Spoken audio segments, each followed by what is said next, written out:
My microphone was muted. My microphone was muted. Come on. Are we actually live? Alright, we are actually live now. Well, welcome to this quick live review on the GTR Nismo. The reason we're skipping the GTR, just buy the Nismo. It is a better car. Number one, it looks better. I mean, I wide-bodied mine. But in general, it's got a nice body kit. It looks good. I put a bigger wing. I need more downforce.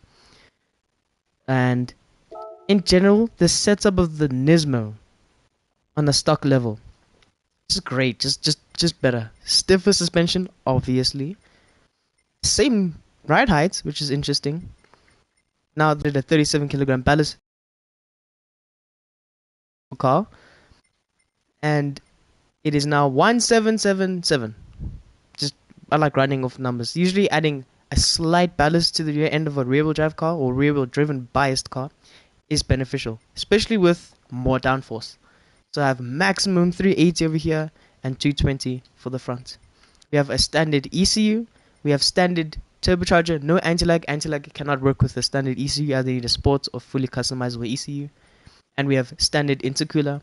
We have a sports air cleaner, which is just a filter. Sports exhaust, standard exhaust manifold, standard brake system, but sports pads, normal handbrake, brake controller just in case, standard clutch and flywheel, standard prop shaft. You can get carbon fiber, but here it's standard prop shaft, and a steering angle kit just for better control. This is a setup that could work in reality. Let's say you buy a Nismo, you want to take it to the track, the essentials are here.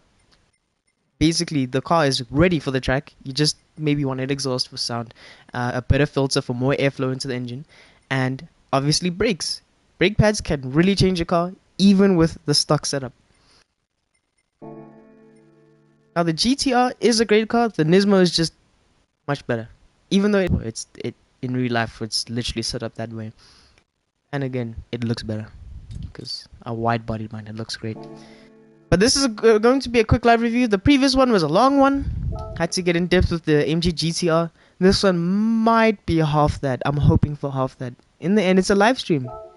You saw in the beginning of this video, or this replay, my microphone was muted. I was confused.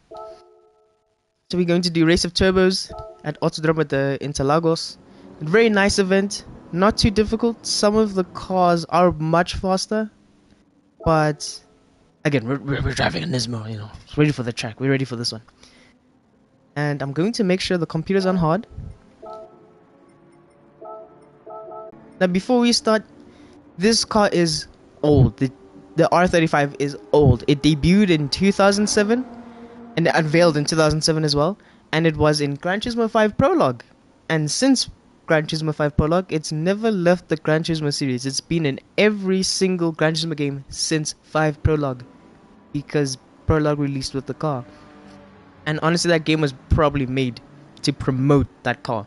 Nissan and Polyphony and Sony are basically married together. I mean, the Gran Turismo movie is just a shill for Nissan because it's just the GTR. You see like a 370Z Nismo.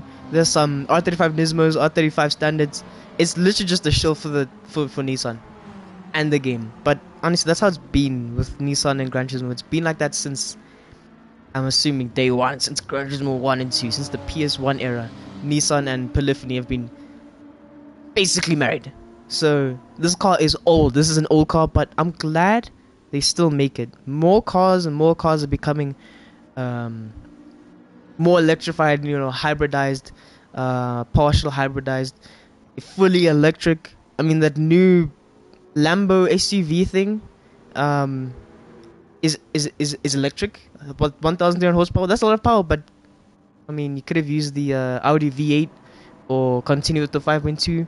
It's just, I'm glad Nissan is still making this car, because more cars are becoming electric, and that's becoming sad, honestly, but it's the future. Electric cars are just stupendously fast. I'll make a quick live review on the Porsche Taycan because that's my favorite electric car. But yeah, I'm glad Nissan's still going with that. I mean, a new generation would be nice, but I'd rather stay with something we all know and love rather than something new and worry that it's going to be either electric or hybrid.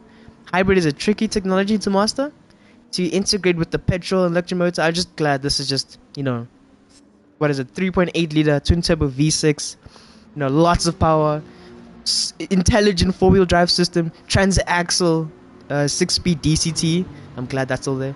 Maybe I think by now it's electric steering, but it's still no hybrid technology. You get a DCT, you get a transaxle, you get an amazing engine that can handle all kinds of power, all kinds of upgrades. It's just, all in all, a great car. That's why I'm reviewing it in the Nismo form, because I think the Nismo is more worth it in this game. Mainly because I like the looks, and also it is a marginal step up above the standard GTR. Not double the performance, like double the price, but we'll see right here. I'm playing with no assists, obviously. Got 0 assists. Can't even change my torque distribution, but it's fine. Alright, I'm running standard brakes. Gotta be more careful. I usually run this car with racing brakes, racing intercooler, more upgrades. But these quick live reviews are for a more realistic stock level aspect. Now this car does have increased rigidity. My previous video had no rigidity on the AMG GTS, but because I drive this car a lot and I didn't intend it to be a part of the series. Oh, you see, look. The brakes are alright, but I'm still used to those humongous racing brakes that I buy. Right, onto dynamics. We have a 4-wheel drive system. So we have 70% of the power going to the back, 30% to the front. That means we won't get a lot of oversteer under hard acceleration. I mean, there's still good power going to the back. The cornering nice. Look at that. Nice tight cornering. Very smooth. There's no differential on the front. It's open the whole time. Now, one upgrade that I find very, very necessary to even the standard GTR: suspension.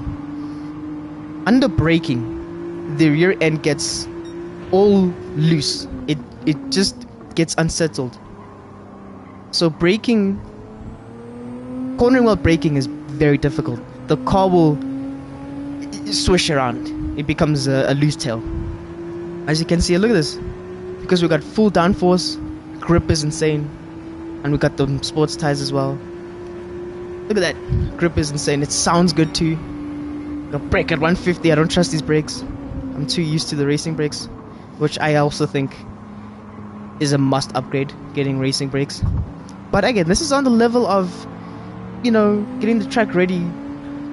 Wow. Getting the car ready for the track in a more realistic sense. Like, you just bought the car, you want to take it to the track. These are the essential upgrades. Without, I think, probably voiding the warranty. Did I brake too late? Nah, broke in time. Nice. Just listen to this V6 from 2007.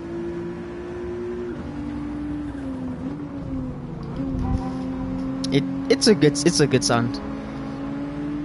It's a VR, not a VQ, but it still sounds like a VQ because I'm assuming it's based on the VQ.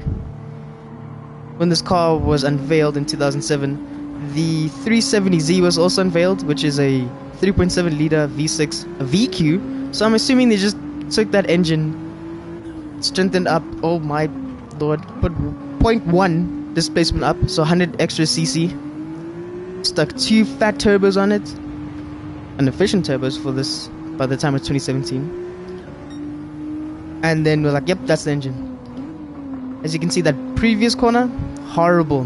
You need suspension for this car. A height adjustable sports suspension is more than enough to get the rear end on this car settled under braking. It is, I think, necessary. And also brakes. Everything else, I mean, sports ECU, get some anti-lag for them pops and bangs. Get the turbocharger more efficient with the anti-lag system. You got a very, very good sports car in this game. Oh, and also get the torque vectoring system. Basically, you change the torque distribution for the car. I put, I think, 80% to the back, 20 to the front. That allows the car under hard acceleration to lose its tail. But because it's, again, still got power to the front, you won't completely lose it. like the AMG GTS. That's a full rear-wheel driven car. Once you lose it, you will lose it. You'll need to recover it. This car, not too difficult to recover. It is a little difficult to upset under acceleration without the torque distribution. That's why I think the torque distribution system is necessary, depending on how you want the car to behave. But look, on a stock level, this car corners amazing. Like, look at that, it just turns in. You can maintain hard. Four-wheel drive system pushes it out like a slingshot. It's very good. But look, under braking, the suspension does not agree with cornering while braking. It will get all loose back there. So suspension will easily settle that problem. You may still feel it with a height adjustable sports, but it's almost completely alleviated. I think it's under really intense braking. You will still feel the back end get loose. But here, look at this. It just eats these corners. Obviously, I'm using this front splitter. Not a rear diffuser, but a big wing. I'm using medium wing. 150 mark. Make sure we just stop in time. I'm amazed you can actually take these corners really tight with this car, even with its four-wheel drive system.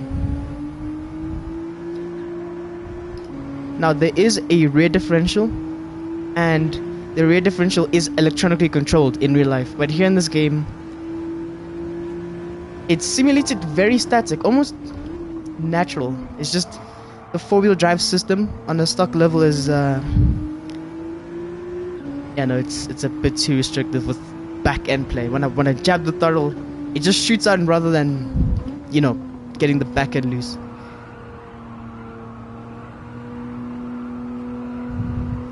Nice tight corners there. Brake hard here, getting loose in the back. Not too bad in that corner, but the next corner you will see it will get a little bit zesty. I'm gonna push it here. Brake over here. I can just feel the back end rotating on its own while braking in a straight line, and a sports height adjustable sports suspension will easily, almost completely alleviate that. Look, it's rotating while braking in a straight line. So I have to correct it, but when you correct it will sometimes again get even more loose.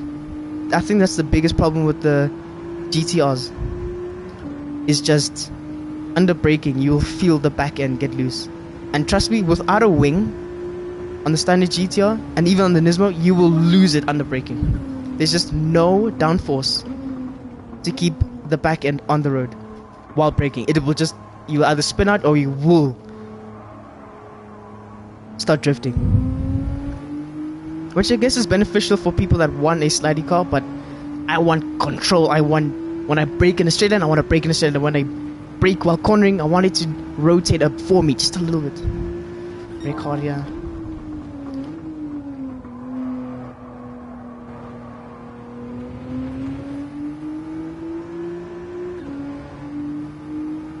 I mean, listen to that. That's a good sound. I love the way the VQs sound, especially the 370Z VQ, the 3.7 liter. I know it sounds like a trumpet, but I mean it's better than a Honda Civic. Now this car is overrated. It is overpriced. I'm a South African. We are not getting the facelift in South Africa. I think the last model year was 2018 for South Africa, which makes me sad because, again, this is one of my dream cars. Not the Nismo, that is way too expensive, but the standard.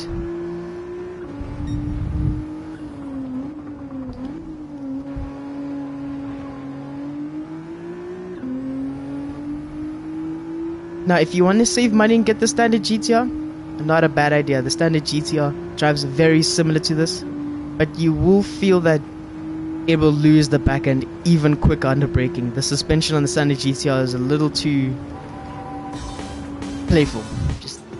Yeah. But in general, the biggest upgrades for this car, I'd say brakes. Okay, just go carbon racing brakes.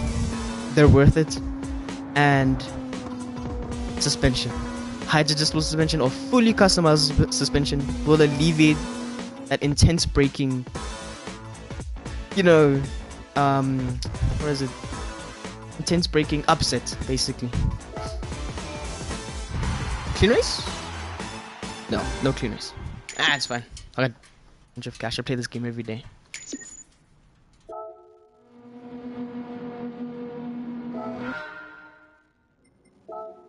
But I think that's everything with this car. We'll end off with a quick sound check. We're gonna go to a different track. I'll put the car in my preferred setup. On a sports level, sports tires level. I think, let's take the car to. Nah, it's Japanese. Let's take it to Japan. Easily, Suzuka. And click on time trial, full course, perfectly at noon. Now I'll put my preferred setup, which is called Street Racer. Height adjustable sports suspension, worth it. You basically kind of need it for this car. 80% to the back, 20% to the front. Standard transmission, standard differential. 37 kilograms to the back. Fully customizable ECU, same downforce. Standard turbo, strong anti-lag, racing intercooler, racing filter, sports exhaust. The sports exhaust sounds tame. It's not like this trumpet the whole time with the same racing. Also, it looks better than the other exhausts. Racing manifold. It will sound more harsh with the racing manifold, but the sports exhaust keeps it nice and keeps the tone pretty much stock. The brakes necessary, handbrake just in case. Carbon fiber prop shaft and semi-racing clutch and flywheel. Again, steering angle kit, and only body rigidity. So I will end off the stream with a quick sound check, quick lap around Suzuka, and that ends the quick live review. Quick tips: get a suspension, get your brakes, and get torque vectoring system. I think that's about it that this car pretty much needs. And then do whatever you want. Fully lighten it out, fully rebuild the engine. This is a great car to learn the dynamics of four-wheel drive cars in this game. This is a great car to learn how four-wheel drive cars work with the physics in Gran Turismo 7. This is a great car. One of the best cars you could learn this game with and continue to play this game with. But yeah, depending on what you like, Nismo or standard GTR, I'll go for the Nismo. It looks better, performs a little bit better on a stock level. But with these mods, the Nismo does feel a bit tighter than the standard. I think that ends my review. I will mute myself. Camera's still on. We'll do a quick live replay. Hope you enjoyed this quick live review. Oh, damn. My controller turned off. I was trying to mute with the controller. Well, I hope you enjoyed the video.